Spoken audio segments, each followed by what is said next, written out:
بكري كانوا لي كوكوط كيبغوا يستعملوهم اول مره يغلوا فيهم الحليب. انا هذا واش درت اليوم، وغسلتها مليح ومن بعد درت كميه تاع الزيت لي مورسو تاع اللحم، قليتهم غايه الغايه، زدت لها انايا نص بصله مع فصوص تاع الثوم وخليتها تتقلى مليح. ومن بعد كينا غادي ندير التوابل، غادي ندير هنا ملح كركم سكنجبير عود قرفه والرند والملح بيان سور ما تنسوش. وغادي ندير الكركم تاني، مرقت بكاس تاع الماء، غلقت لا كوكوط، نقصت عليها النار وخليتها كي تبدا تصفر قللوا عليها وخلوها قليله باش طيب لكم يعني على خاطرها. هنا في مقله درت كميه تاع المارغرين ودرت 2 كيسان تاع الروز، خليتهم يتقلاو مليح مليح.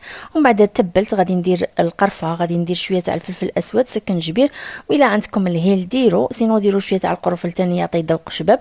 وغادي نمرق كل كاس تاع روز درت له 2 كيسان ونص ولا 2 كيسان وربع تاع الماء. وانا استعملت هاد لاكاكو تاع لا مارك BBF، راهي معروفه بجودتها. فيها شوفوا هنايا هاد الجوان كيما هكا سهله الفتح والغلق، فيها تاني انظمه الحمايه ما تخافوش منها. دائما نقول لكم الجديد حب والقديم لا تفرط فيه، يعني هاد لي كوكوط تاع بكري فريمون ما شاء الله. شوفوا لي هنايا فيها الاحجام، كاين الكبيره كاين المتوسطه وكاين الصغيره، ولي بواني تاعها تاني يجو سوليد الله يبارك. راهي متوفره في الصفحه، اللي راهم مهتمين يتواصلوا معاهم ويديروا التوصيل حتى لباب الدار.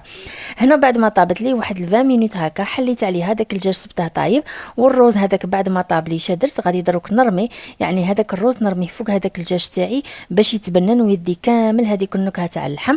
غلقت عليه مده 5 دقائق على نار تكون قليله، في هذاك البخار برك يطيب لي. وشوفوا من بعد كي طاب يعني جا ما شاء الله مزربه حبه على حبه. التزيين ديروا شويه تاع اللوز ولا ديروا البصل المكرمل واستمتعوا بالبنه، شوفوا كيفاش يجي.